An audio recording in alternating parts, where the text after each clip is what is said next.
Whakawhai la ko whiena whiola mai hau e ki moe le rei ai tonga toa tau kwa whataha moe walu 2.5 FM pepegi live stream at Broadcom FM Broadcasting. Please be seated. Me ap tanga tau ko e tau tahi e nea whio a Basi Masefield I Touliki. Koe ahoni ko e katoanga whakakau tau koe whakamawai ko ia. Koe moe toko Every ni successful ek tau military career is built upon Kapten years of Sione Talitaufa sacrifice, Tonga Ulakai. commitment, courage, and leadership. Before we proceed further, it is fitting that we reflect upon the remarkable journey of today's guest of honor. It is my great honor and privilege to present the biography of Navy Captain Sione Talitaufa Tonga Ulakai, Deputy Chief of the Defense Staff of His Majesty Armed Forces. According to His Majesty Act 1992, the compulsory retirement age is 60 years. The Defense Board has approved the request by Captain Ulakai to retire on the 23rd of June 2026. Navy Captain Sione Talitaufa Tonga Ulakai was born on the 23rd of June 1966 in Kolfo'o, Tongatapu. He enlisted in His Majesty Armed Forces as a midshipman on the 30th January 1990, commencing a distinguished military career of 36 years and 5 months of dedicated service in His Majesty Armed Forces. Captain Ulakai graduated in 1991 from the Royal New Zealand Navy Officers Training School with a watchkeeper certificate. In 1993, he completed the very first at the Naval Postgraduate School, Monterey, California. In 2008, he graduated with a Bachelor of Professional Studies, Civil Care and Security from the University of New England, New South Wales, Australia. In 2012, he completed a Master of Maritime Policy from the University of Wollongong, Australia. In 2017, he graduated as the Fellow of the Centre of Defence and Strategic Studies, Canberra, with a certificate in Defence and Strategic Studies. Following his commissioning as an ensign on the 13th November 1992, Captain Ulakai was appointed Navigation Officer aboard Voya Neafu. In 1996, he was appointed Executive Officer of Voya Pangai. The following year, he was posted as Navigation Officer aboard Voya Lomipeau. Upon promotion to Lieutenant in 2000, he assumed command of Voya Neafu as Commanding Officer. In 2006, he was promoted to Lieutenant Commander following completion of the United States Naval Staff College. He was subsequently promoted to Commander and appointed Component Commander of the Tonga Royal Navy. In 2016, he was appointed Assistant Chief of the Defense Staff Support Group. In 2018, he was appointed Assistant Chief of the Defense Staff Operation and promoted to Navy Captain. He later assumed the appointment of Deputy Chief of the Defense Staff, one of the highest leadership positions within His Majesty Armed Forces. Captain Ulakai has represented Tonga with distinction in numerous operational and international appointments. In 1994, he served aboard Voya Pangai during Operation Lagoon with the South Pacific Peacekeeping Force in Bougainville. In 2005, he was appointed Tonga Senior National Representative to the United States Central Command, Florida, USA. In 2010, he was appointed Captain of the newly commissioned MV o Tonga Ulakai by royal command of His Majesty King George V, becoming the first Tonga Royal Navy officer to command the vessel in domestic ferry operations. In 2013, he deployed as a contingent commander of His Majesty Armed Forces 6 contingents to the International Security Assistance Force in Afghanistan. His service have been recognized through the award of the Order of St. George, Second Class, His Majesty King George V Coronation Medal, HMAF General Service Medal, HMAF Long Service and Good Conduct Medal, British Operational Service Medal, International Security Assistance Force Medal, and the Meritorious Service Medal. Captain Ulakai is a devoted member of the Free Wesleyan Church of Tonga. He enjoys swimming, singing karaoke, and playing musical instruments.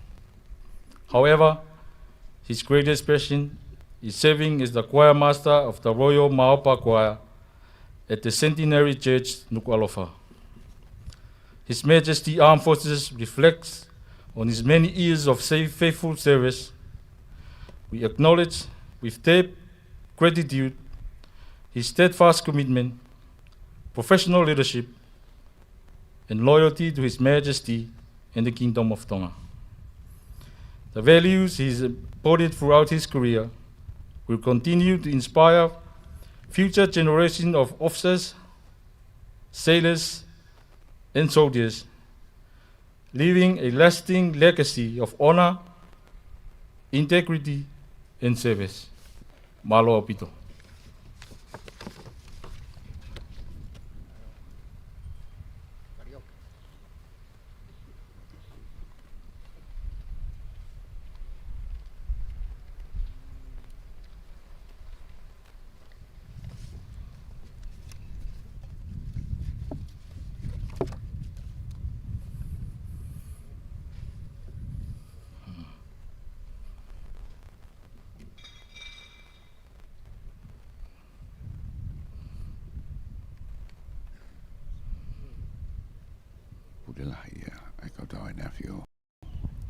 Hangi pe ko ia mo me mai ki ai.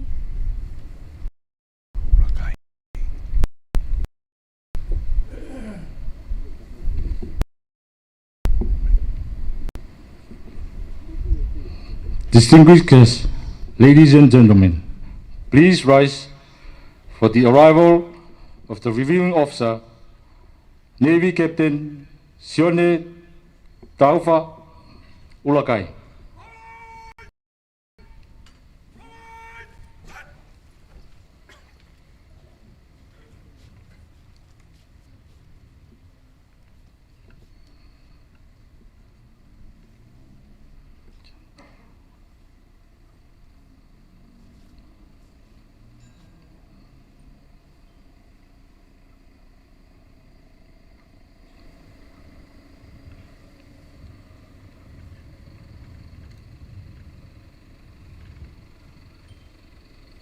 Ngatai na fai fatongia ke officer ga da wa ne fio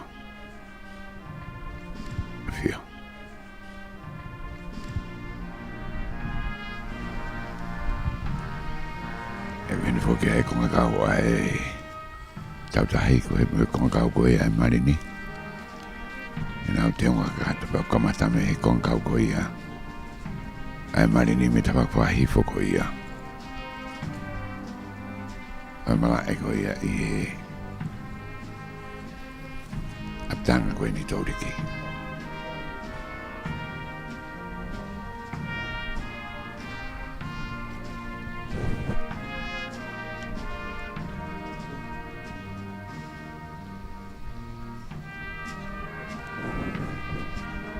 Kau ispe foke kau taina fio. Nau tuma koe ngai fasi. E fai koe ano ahe. Para con cowboy e marini.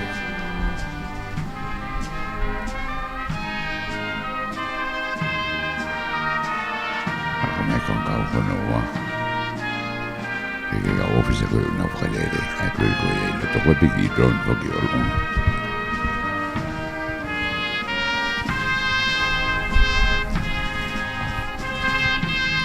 tama ko yung tao dahil tao mansok may mo'y ay nga ako lang.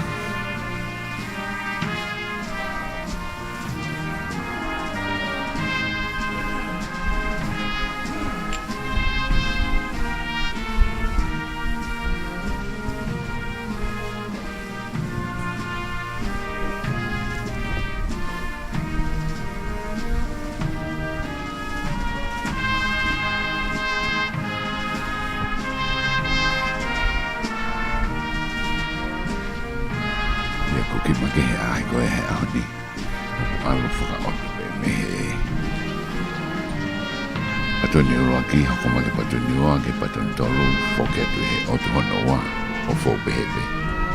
Kaya foke ni me Tonga Ulakai ay marini ya. Uwa foke marini katahay tatahay. Be me kawi ko ya.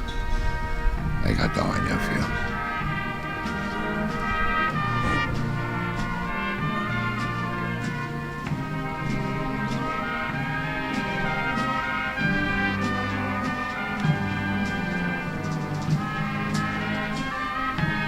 Normal ba yan? Walang fadami niya ako ang nilay ba yan matangi. Patawang yung tao, fitawak nilay. Hili daw walang fitu pa ni MFM, mga live stream na Broadcom FM Broadcasting.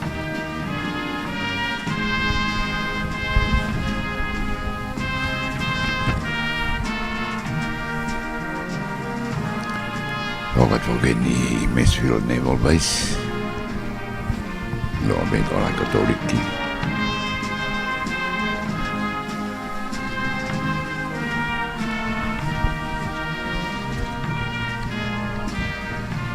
Kailangan ko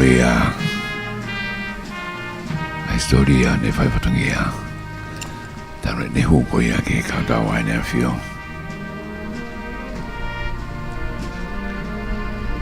Tao ni tongo fumao no. Memahina nima ni fai patungia.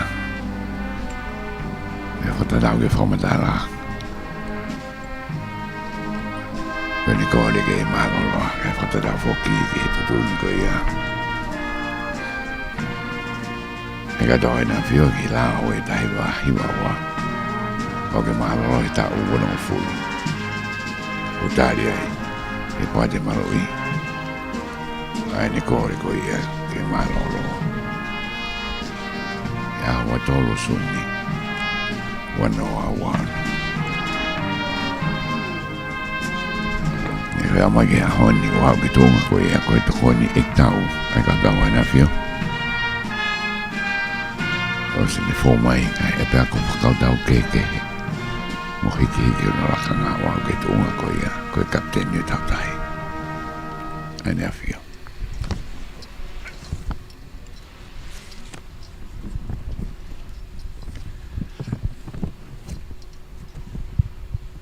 Ko e hanga doi ni tamini ke parade. E wau ko ngai patuni ko ia ko i loto.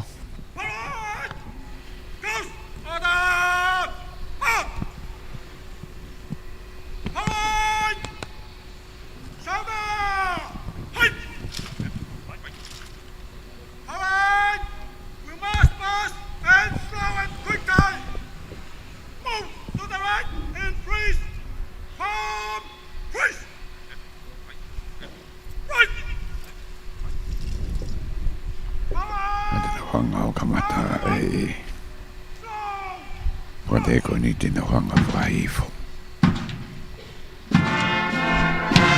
Koe laka mamari, slow march. Koe a koe o Touliki ki whaifo te nau hanga whakatonga lewa. E te taku e tai mei. Yo office ko ia e tautahiba marini. Kone kuna hanga whakatonga.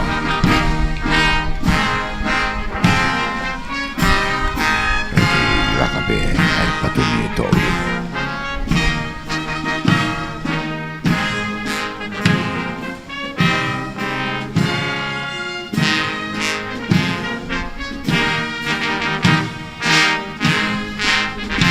There is slow march.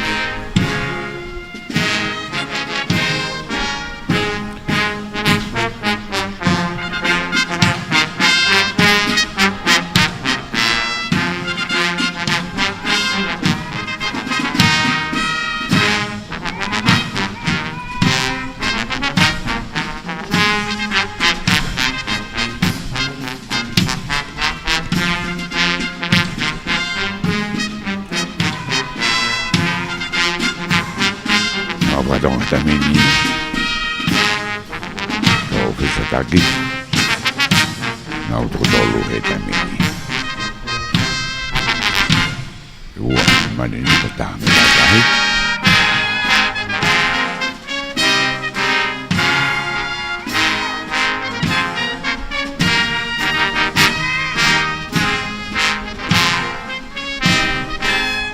Io la venna e salutemi Yana dolgo e sai fratego mais pas. Ka wanga pe foki ke te unga e tau tahi ku te wahina pe. Ka kutuia e te unga koe ahoni. O Sione Talitaufa Tonga Ulakai. Dan uri e a whi koula. E makehe anga koe e wakai. Toko lahi koe toki wakai ni ki te unga koe ia. Rok patoni ni kuna o wapapa tamini.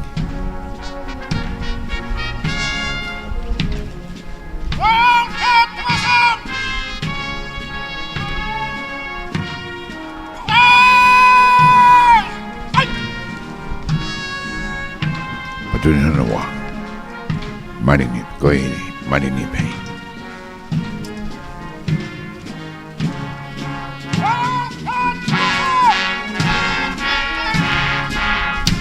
Mahuri patuni Ulaki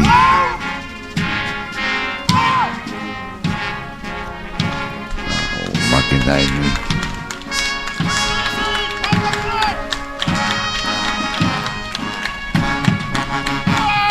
tau dahi ni tabaki ya Kapten Ulakai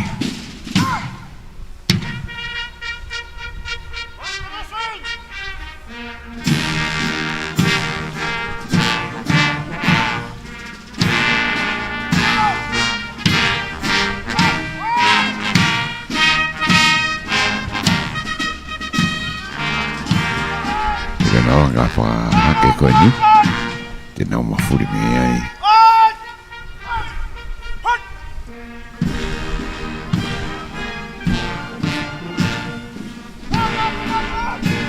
hai tutoni koe ni koe good match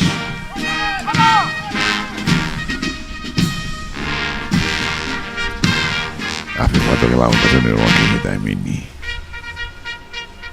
me mue te patoni nono wa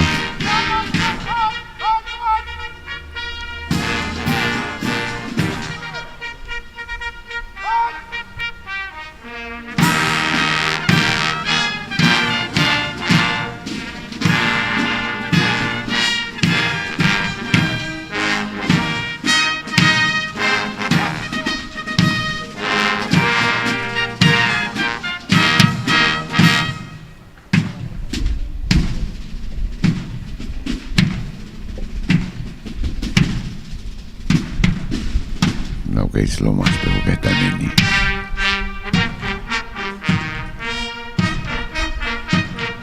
pada ni Ulaki kena nau hang apa itu tadi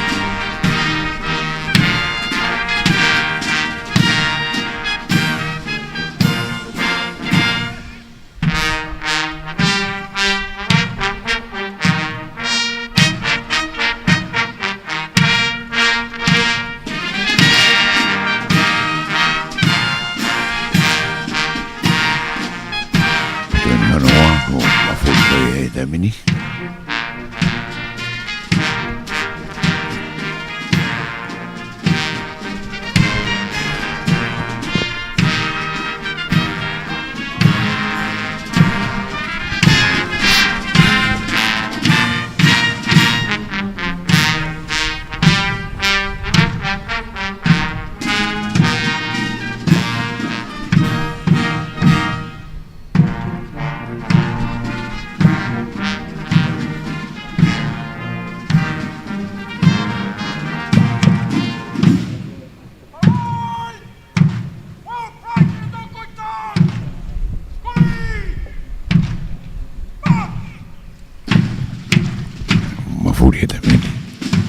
slow match ke quick match tamini Momema beke lili ko e fas me ka ufi.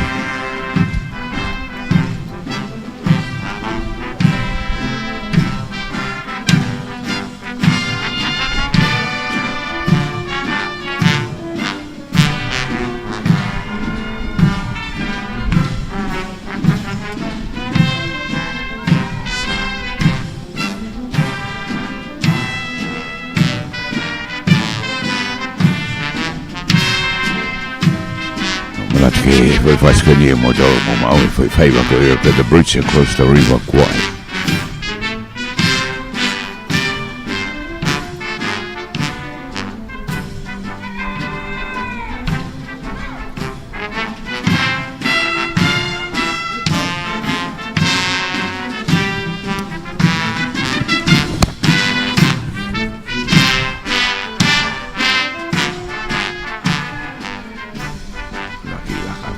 Mainu ilo pe foki o e march pass saute kat wala nga honi Captain Sione Ulakai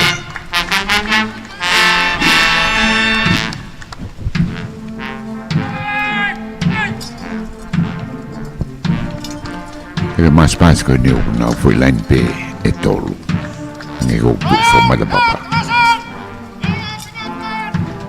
padun manoa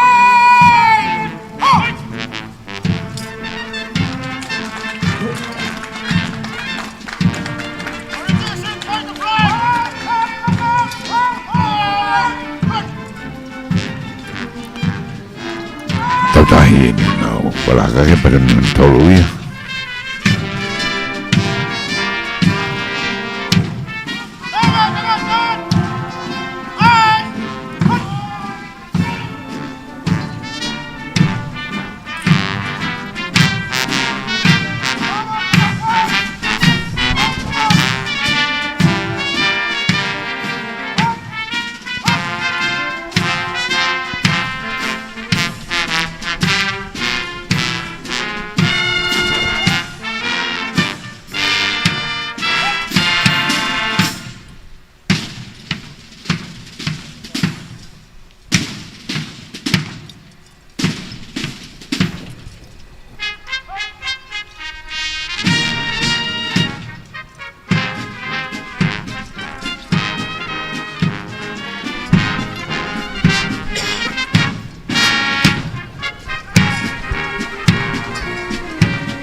Katoe Frade Fralang lagi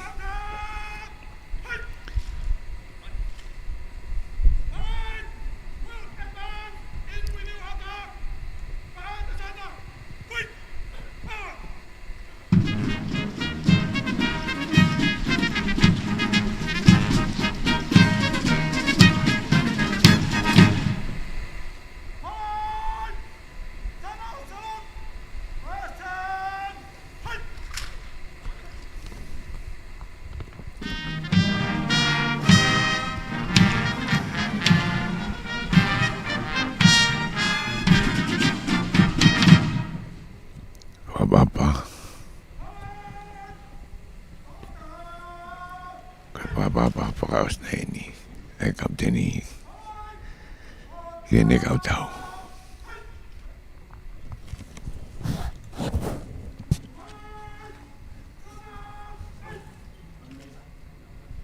Kalau patungi wakasi.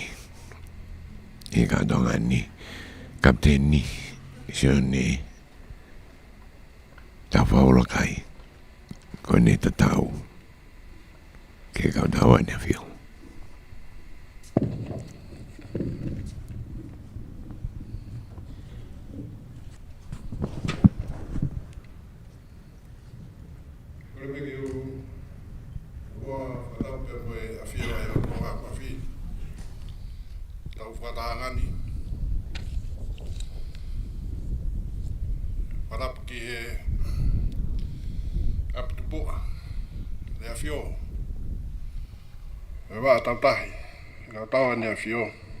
Masefield.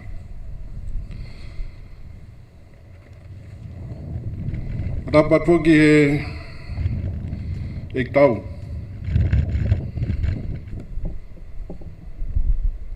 Right Honorable Brigadier Lord Philip. Ma no hoa hoi ke fonwa. Dapat tu taimota. Avereta. Hamarabure. Dapat pergi Whaiwhikau. Tare kita, ngai whakalau maari e sa Suesilana tawatai na Tonga. Raftan, Tongatapu, Whaiwhikau, taria ni meitolo, kei maha lotu. Koe whatapu he niki he kau hai komisiona, kau whataha, i he maalari o Pongpongin. Kau mipa diplomatic corps, special acknowledge to your excellencies for attending today's farewell parade. And also I would like to acknowledge the presence of our foreign militaries, defense advisors who are here with us today.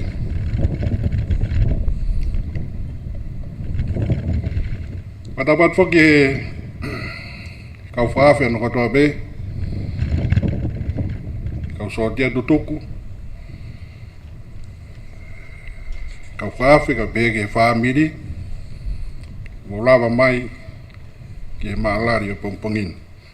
Whatamaki hat ki he Guard Command, he Parade Command, kau officer, ngai division, ngai unit, whawhungai, ai laka whate whalangilangi o Pongpongin.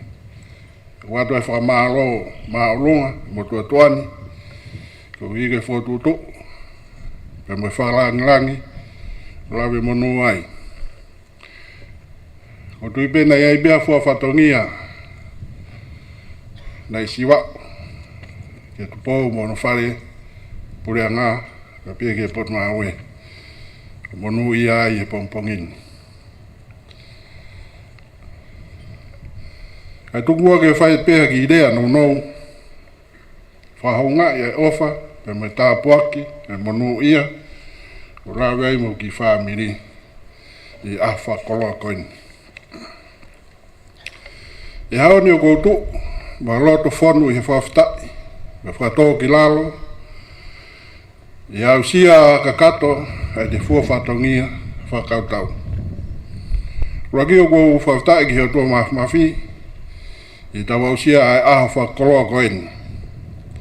Ai o kou whautai ai beia, ki he otua i hono nima mafi, i hene tataki, ko whai mai motuani, malui, tāpuaki iau, i he kotoa e ngā au whakautau.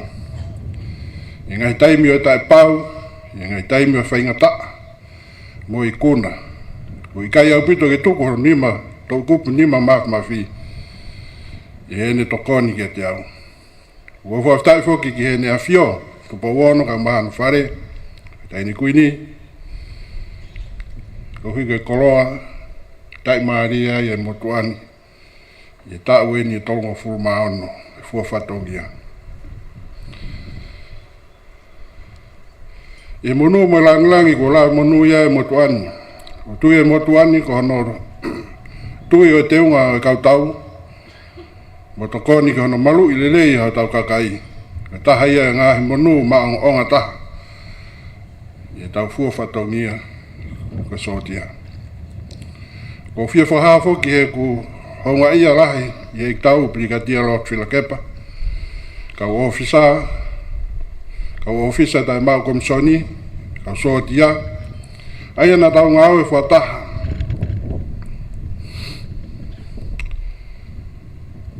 Ki ngahi lawa mea ko tope ko tau au sia. Wikai ko kita pe u te whahoko e whatongia. Ka koe uhi, ko taki le reia e tau. Me kau ngau e toko lah. Na tau tu whataha ke whahoko e ngahi whatongia. Wahe ngai whatongia whaingataa. Whiangai mo lo toa. Ngai pore o whatongia na tau inas ko topi ai. Pea tu maa mo tae veiu ho tau whatongia. Pea ako ai e mea lahi mo tuani. Kei ngata pehe kakai na tataki. Kei tatau pe mo kakai na ni tataki e mo tuani. I he kusio ki mui. I tau e tongo fu maono ko mariwa tu. Ko lahi a ngai lea soni mahu inga ko wako mi ai. Ka koe mea mahu inga taha. Koe maalohi moni o ngau e what kau tau. Ko i kai hono ngahi mea ngau e. Ka hi eunganga mo loto taha a hono kau tau. Ko i kai whoke lawa o whahoko toho taha ha ngau e whakau tau. He imui i e ofisa ma sotia ko tō pē. O ku iai ha whaamiri. Unau fua foki. Ha konga o e whi laulau e whatongian. Ki hoku waifi whanau mo e whaamiri. O ku hongi harea lelei ki whaha kakato e kuhonga ia. Nā mou kātaki a ngāhi waha taimi loloa e mawahe. Mo i kātoanga na e more. Ta e pau mo ngai whi mao lahi. O mo ui wha whaamiri, ro tonga whatamak whanatura. Ko mou kātaki, mahi no mo e poupou, na marawai a i kuna a honi. Ki he tau tangata taki hoko mai, o atu a e whaatu lahi me tā monu. Ngau e whaapa mo ngeia, taki he loto whaatau ki lalo, pe aua na ngalo a e whalala tau poto, ko tuku ki o mouni ma. Kana tui mau be, o ki kai fua ai taki, i ngahi lawa mea hoa fwoi tui tui. Kai he ola lelei ma mateu teu, o hakakai, ko tuku ki o mou toka ngā. Tau hi ei bea tu whaholo. Maa lunga o ngau whakau tau. O tonga mou tari a ngahi pore, ngahi whainga maari e o i kahau. O ki o mou ni maa, ai kahau, o i merino, o i mau e whanua. Neonga o ko maroro me ngā au e whakau tauni, i ngai aasi i ka hoko mai. O ki kai diriwa i e tupā ki hau, e mono whare, pot ngā ue pe mai pureanga o Tonga. O kai a manaki hoko atu e pe a ek tokoni ki he pot ngā ue, i a ngai whaunga ke. Wahe a ngahi tau kei ko mau o ka whie mau. He kui kai ngata a ngā ue i he whanwani, i tai maroro, ka koe li liu pe e whaunga. Whao se whakahoha, i he ku tukuhifu a teunga whakau tau. O kui kai keu tukuhifu a i hoku whatongia. Koe whakawa na tau whai, na i kai koe whakataimi, fua whatongia pe. Ka koe tuku pā, ke moui, wau ke ngataanga mamani. O kui ai e loto whaktai ki he tua mafi, he tataki, mai motuani, wau sia e kuna a honi. Ke loto māteaki be, ki he ne awhio mo tui o Tonga. Pe mo wharaa kakato, ki ka hau e potu ngā ue. Owa ke hoko atu e ki nau tolu o mui mai, hono tauhi o ngahi ngāwe mahu inga, whatongi aki. A ngahi ngāwe whilau. Pako loto peke o atu he refa pāpārangi, ai wesi na whaosi aki. As I lay aside the uniform, I do not lay aside my duty. The oath I swore was not merely for a session or a season, but for a lifetime. I leave active service with gratitude to Almighty God, loyalty to His Majesty the King, and confidence in the future of Tonga. May those who follow continue to uphold the values of duty, honor, and sacrifice. Tuafat. Tony Itapure, Captain Sione Talitaufa Tonga Ulakai. Ini tahu ke kau tahu ada view. Kau tahu ini Tonga. Bila dia Lord bila kepa.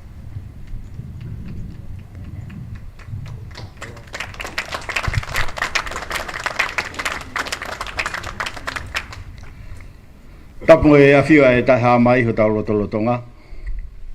Tapu e whaalangi, Captain Ulakai. Kore ke uhuwhanga whakatapu na ne whakahoka katoa tu mai muani. Kai ata ke whai beha whamalo. Ke whafufunga i ai poate malui. Kau mai ek minister de Tonga e kau tau ene awhio. Kai pehe whoki e kau officer. Moi me mi pakotoa a kau tau ene awhio. Ke whawhitai me whamalo ki whai whatongia Oskia verenga na e whakahoko e Captain Ulakai. O kai ko mea whai ngofua e pore ke whatongiani. Pea unihange na e lawe ke ki mua, o kuia i peho no ngahi pore. Pea kulawe i pehe tangata sotia kotoa mhuna o ngahi family. O tau nofo koe ni o mamata ke ngahi waka koe ni, na ne wha kapteni mai mi ai. Ko taimi a wha kotoa peo pau ke mawahe ngahi waka, ka whakaha o whakahauwhi. Ka tuku mai ngahi family, ke toanga i pe e ki nau tau. Pau kai ko ha mea whai ngofua, e taimi lahi, o pau ke nau whakahauwhi e ngahi waka, mo tokoni ki he ngahi ka inga o tongani o nau whaingataa ia i he whakai tamaki, whakai natura, kai tuku nau ngahi family ho nau ngahi api. Pako awe whamalo koe ni ki a Captain Ulakai, he whatongia o sikia verenga, na ne whakahoko ke whonua, kau maa kau taua e ne awhio. Awe whamalo ka viola ko no hoa, ka maa ai whanau ana se ini mo Paula, ke nau poupou le rei ki a Captain Ulakai lo tonga full-time no loa e ne whai whatongia. Mōni lau he kai ke e hasoti e ngā rei, ka pau koe ke māua api, mo malu mai mo api, lo tonga e tau whai whatongia. Pero mea ia kau sotia ke tau ako mea i he ngahi ako naki na e whahoko e Captain Ulakai, teu ho mo ngahi family ke māu, teu ke nau malu, e ko whatongia koe ni ko no ui ki mo tolu, o pau ke mo mawahe, o whahoko e whatongia. O te whamalo ki e ngahi mahe ni mo whamili o Ulakai ke poupou ki a te kia, ki a te ia. Koe mea ia o ku malohia e tangata sotia, koe mao e poupou a he whamili kau mai ngahi mahe ni. Pako ata e whamalo koe ia ki a te kumotoro. Whamalo ki a motoro koto peu mo mea heni he ahoni. Ke tau whailongai, mo tau whamalo ia ai whai whatongia o skia verenga na whakahoko e Captain Ulakai.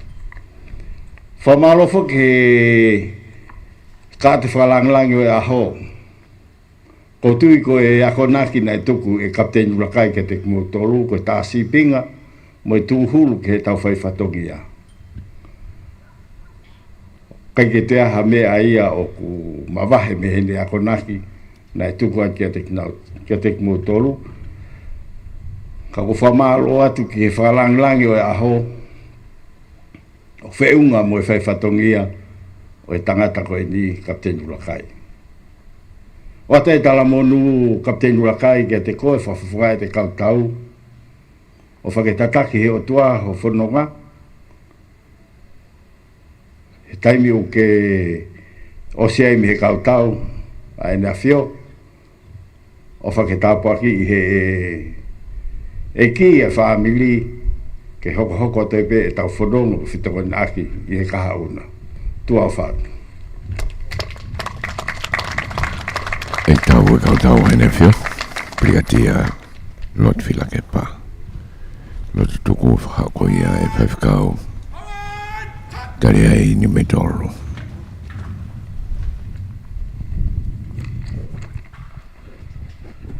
E ke pao la mano la tāpuake. A Tongatapu ko Masefield ko ia ko e whakako i no Tonga. Kapteni Sione Talitaufa a Tonga Ulakai. Kei koa koe lau maari e peena. Wai kautau ai nea whio koe sotia peke mate. Kei whawhitai maoni pēa e wholwhala. Koe tū maari e hatui. Koe tō lahi hona kakai. Koe hao hatoa. Koe lahi a hono iwi. Maoni pē ai tawa loto e kau tui kai kau holomoa. Ko tau e tau lerei, ko wikuna e whapupue, ko tau hea tui to tono. Kai hoi nasi he mamahi. Ka mea pēta, to kanga ki ai sotia, ki whiawhia, ai eiktau. Ia mau whamalo ko e awha whawhai ni eike, o ke a whioa. Ai nau o e ea, Wea moe ulo mai hola a. Kai o mai angi ki ai matangi. Kau mau whawhitai ai. Ho teu ko koe pēna ke whatu ai ki whoha koen i he manawa o ene whae. Ia nau ia. Toka awhio i pehe a whiona e whai whatongia e Kapteni Sione Talitaufa a Tonga Ulakai. E kau tau aine a whio. Mau whamalo ai, mau mawhana. Hange pe koe mea ko whai he eik tau. Prikatia lot whila kepa. O mau mawhana, whawhita ia. Kau ia ko a whoha peheni o tonga. E mau whamalo lahi atu. Tau pekina. Tau e whanonga mai ai e hātui kei a whio pēa tupou e taloni.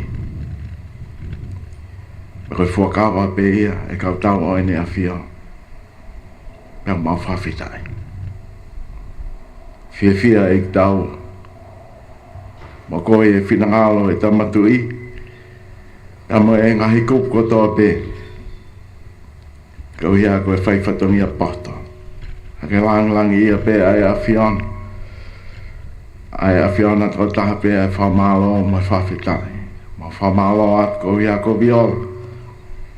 Paula ka maa ansei ni mangai kup ko tō pe o e whamiri.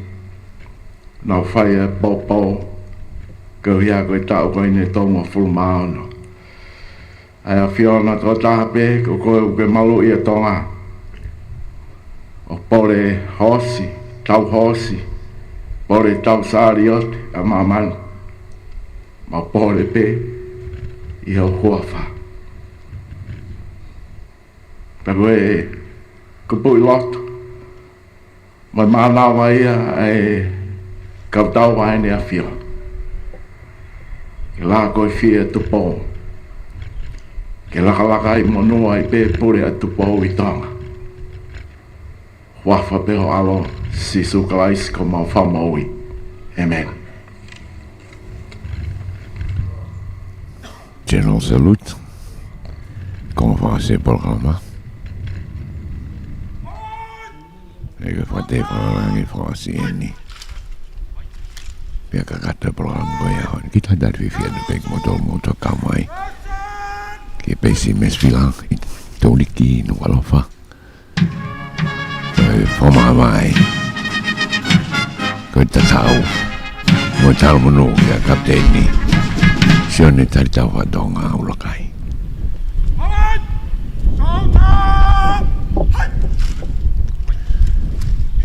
ni tau e tonga fuma ono e ngawe fōa ke ngai a pia ko whakau tau ke minu sila ke Australia peki Pitani e peki Amerika wa umagitunga koe ai tamini koe tokoni e tau e ka tau e nafio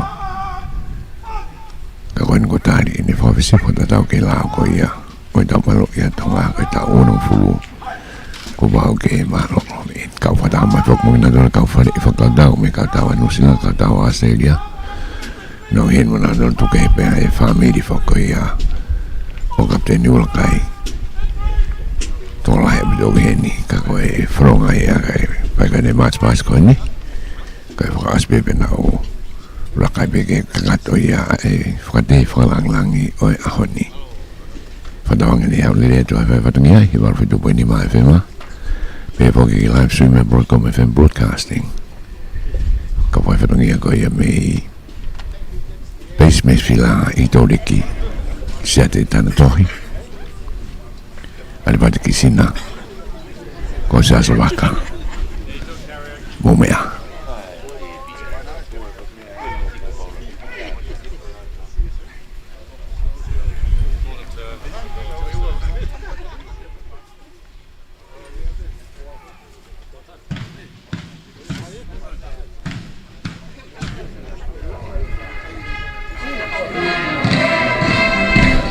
Yo, koe lawai e formalities i raka whakate, whakalanglang whamawai mo Navy Captain Sione Talitaufa Tonga Ulakai whamalo atu kau whaafi bege kau whaabiri